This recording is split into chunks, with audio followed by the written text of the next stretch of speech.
So I'm going with Hyper Tough. This is $1, $11. And then I'm going for just an extra cable for what I'm holding. If I can find it. Here is their pricing.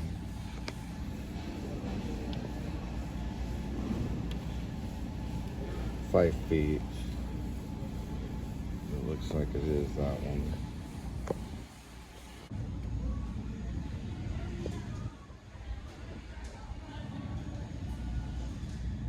Yeah, we'll just go. We'll have more room.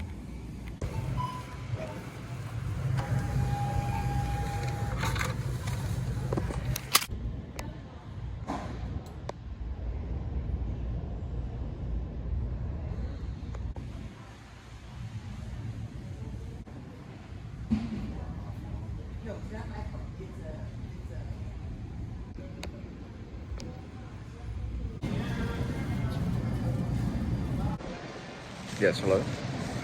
Now, Lou Reed's no longer here. Yeah, I was gonna write a play about the man with no name, but he told me not to.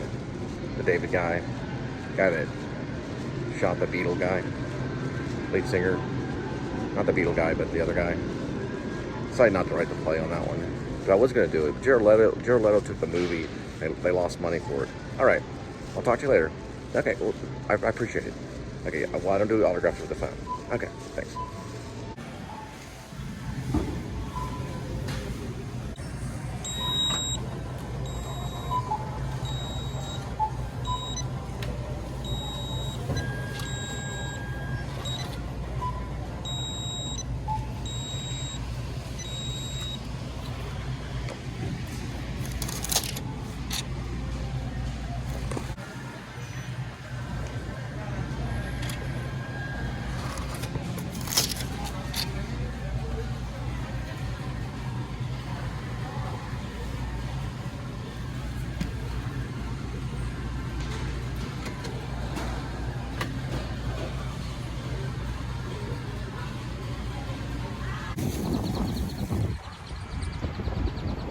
All right, did my 12 point of sale swipe, so saved $12 on maintenance fee at the bank, which is First Convenience, usually at the Walmarts, and some Kroger's.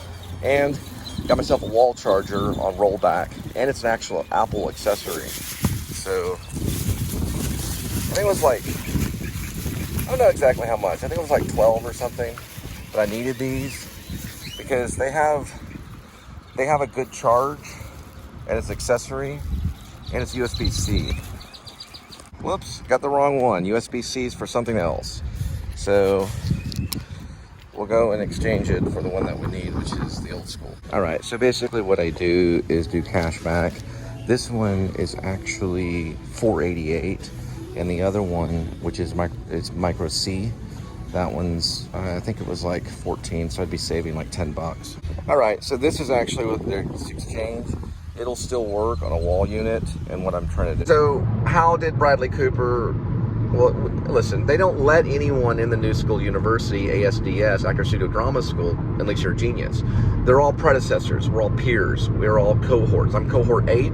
Bradley was probably cohort 5. But how did Cooper make it? Well, it's easy.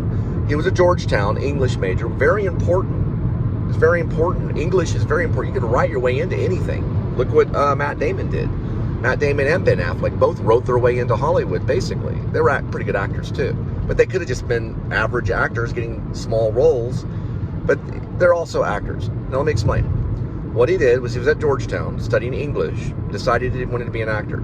Something hit him over the head. He goes, okay, I want to be an actor. Probably watching Raging Bull on cable and a few other movies. Okay, so what he did was he got a scene called Mass Appeal. We'll get into the playwright and everything. I've done a scene from it myself. Me and my friend Bobby Skez, we did a scene from Mass Appeal and toured it through a high school. It's a good little piece. Took Mass Appeal with his professor, took a train over to New School University, Parsons Theater, got up in front of James Lipton, who's passed away, you know, bless his soul. James Lipton saw Bradley and said, okay, you're going to join the Actor Studio Drama School for cohort 5, probably the 5th season. Then he came up with a really good question for Robert De Niro. And the question was something to this nature. This is what he said. He goes, I'm Bradley. Now, I don't know who wrote the question for Bradley Cooper. There were writers there. They had actors, playwrights, and directors. Those are the ones that were accepted into the cohorts. Probably evens kill of 20 or 30 on each side, maybe less, maybe more, depending on the cohort. Bob Lavelle was an earlier cohort. Could have told you everything about it, only Bob Lavelle's passed away. So is James Lipton, so is Kemp, and a few others. So is Sam Schock, that worked with Gary Sinise and John Malkovich on True West. He's passed away too. Anyway, Cooper, what he did was he got a good question. So it became time for Robert De Niro got interviewed. He got the mic, because you got to be handed the mic. Usually it was the mics would be handed out pretty dispersely, almost like sporadically, chance. And he said, "Hi, I'm Bradley Cooper." He might have said something like, I don't know if they cut, but he might have said something like, "This is my first year, second year, third year." He might have said that, actor, emphasis, or whatever. He may have said that. But he said, "Hi, I'm Bradley Cooper." I think his writing is actually good. He goes, "Hi, I'm Bradley Cooper. This question is regarding mannerisms." That's good. It's a good subject. Someone helped him with this. This question is regarding mannerism. Okay, so that was obviously a writer, someone working with him. So he gave a subject to his question. Okay, there's an analyzation to Cooper. He also writes. Pretty good writer.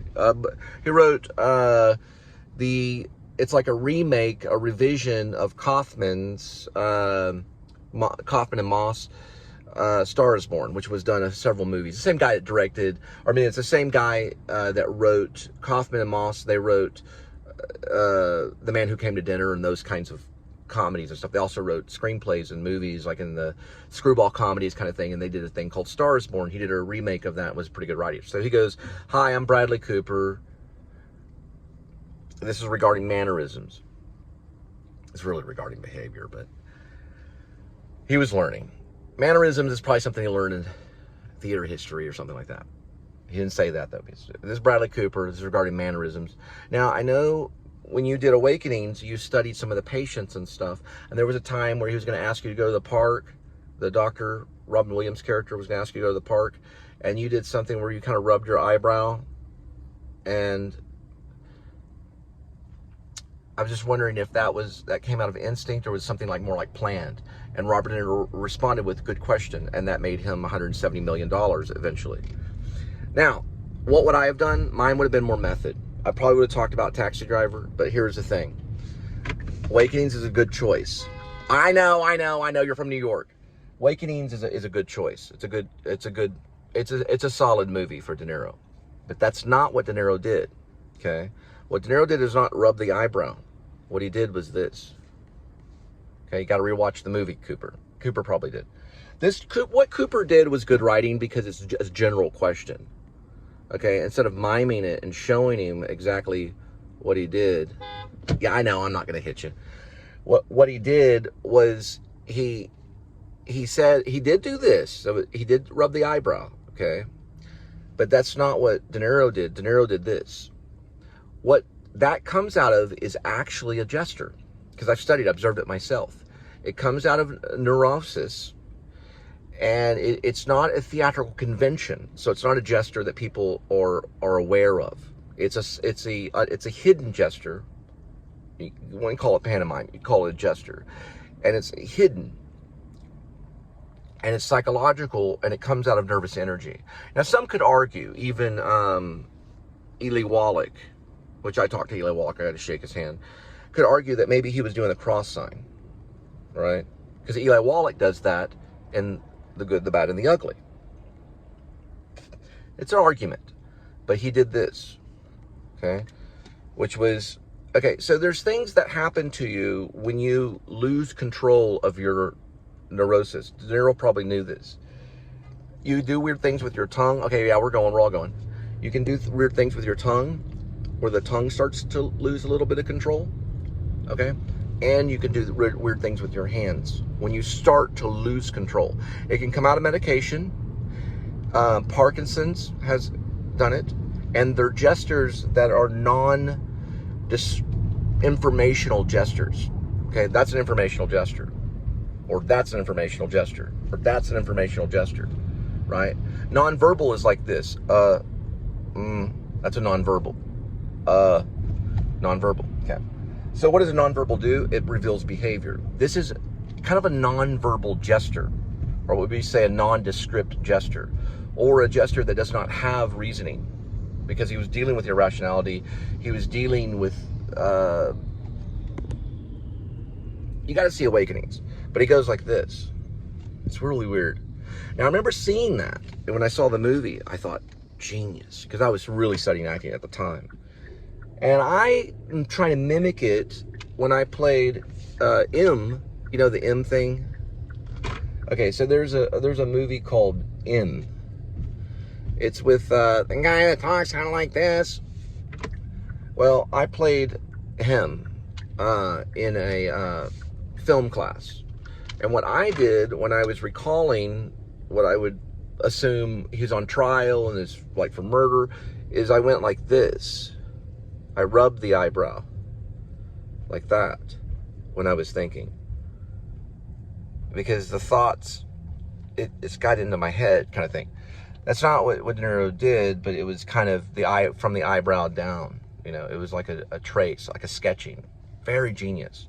It could be one of the most genius little moves of De Niro, other than, of course, Taxi Driver, which I think is a more in-depth look in acting. If you watch Taxi Driver, you're seeing on the same level of Eleonora Duse, is which James Lipton compared De Niro with, meaning De Niro was compared to Eleonora Duse, who is used in the method acting because she was juxtaposed to commedia dell'arte actors and was completely natural and real, and the audience could really see her blush and really see her react, and they were amazed that she was really that real. Okay, that was the level of De Niro's performances. It was so real that it was amazing. That's Awakenings, and same with Taxi Driver too. You gotta see both of them. All right, over now. Good job, Cooper. So this cord is actually working out nicely. It has a little thing on it, and it goes to the actual phone. So this alone right here was probably like $9. You could probably get it for maybe $7 to $9 Walmart. It's Connect brand, and this is ONN brand. So ONN and Connect. Connect makes these, I think. I'm not for sure, but ONN makes these. I think it's pronounced ONN something. It's also, Stephen King will tell you what that really means. It's from the Genesis. It's about a guy that, you know, but yeah, appreciate it. But anyway, that right there.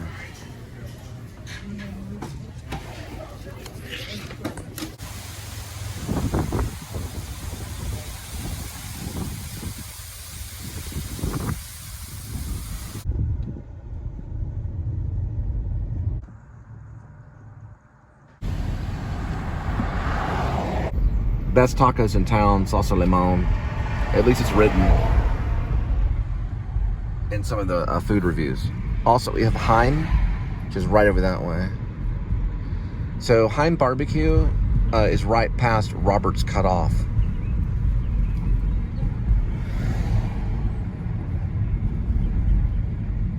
See? Robert's Cutoff.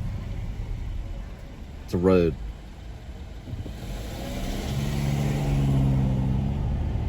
Yeah, I got trapped in the Monticello. So you go in to look for the leasing center, they trap you, they only have a code to get out. It happened one time in Dallas. So this actress chick who has like jet black hair, she was like walking out, whether she was paged or not. That's Heim Barbecue right there. I was trapped in there in time, but she was going somewhere. And so I said, I talk like a writer. So I said, can I follow you out? And she goes, what?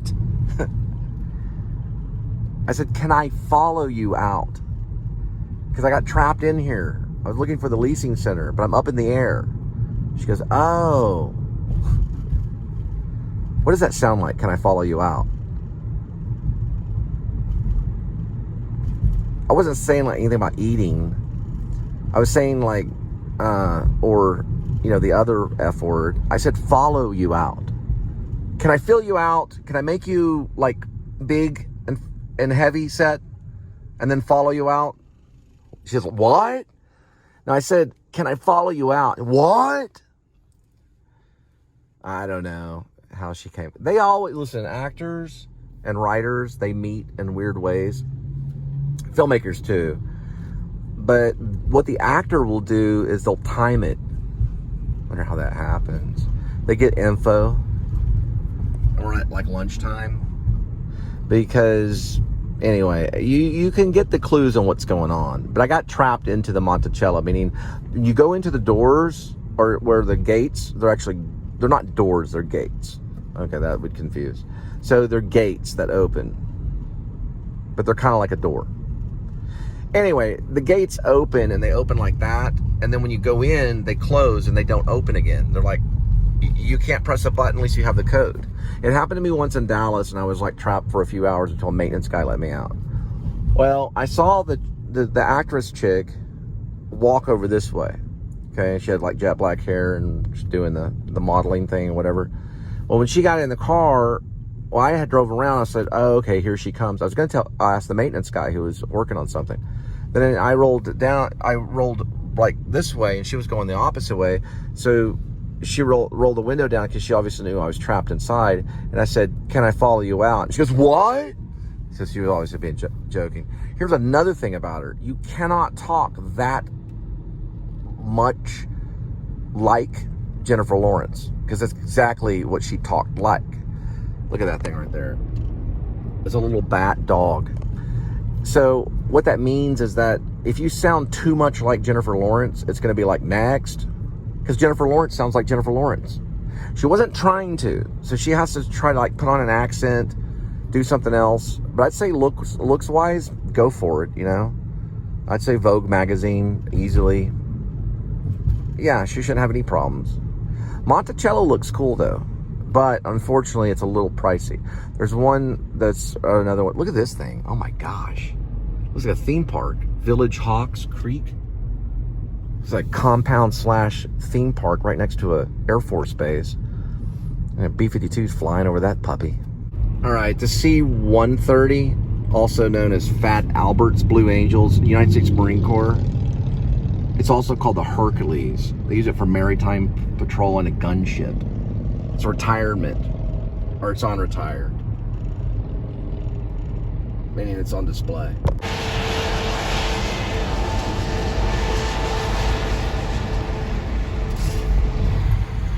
Like a couple months ago at IHOP, and I remember she kind of yelled. Remember I talked to her in person when I was hitting up the pizza place and stuff? So that must have been right after McDonald's, so I'm saying like freaking January 10th or something. Anyways, I remember she yelled at me on the phone. Why are you calling me in the middle of lunch? I remember I talked to Dustin. I was like, what the fuck? It was a fucking IHOP for lunch. I mean, it was like 12:30 or something. Look at it.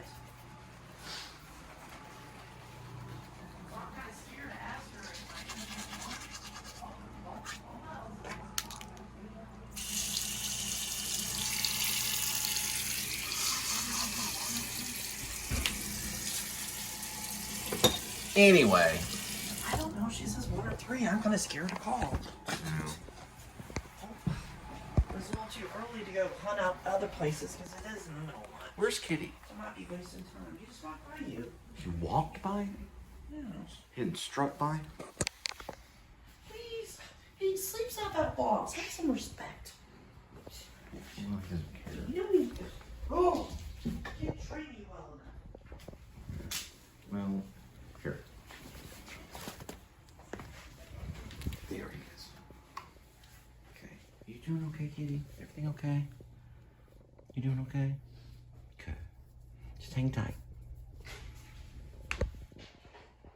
I think they sent me a report.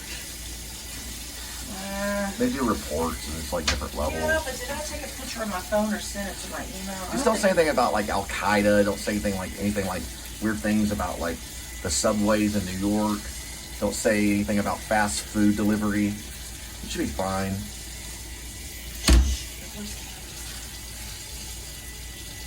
Just say you have a cat named Crook. Oh. That's what you say. Scratches that. It seems like somebody's coming inside. We'll go ahead and shut the bedroom door.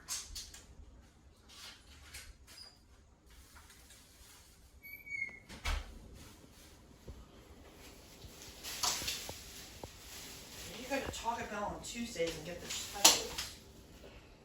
I don't remember this pizza freaking one. I know her name's Courtney. I'm kind of afraid to call her. Why are you counting them in on lunch? You say 1 or 3, now I'm gonna sound stupid.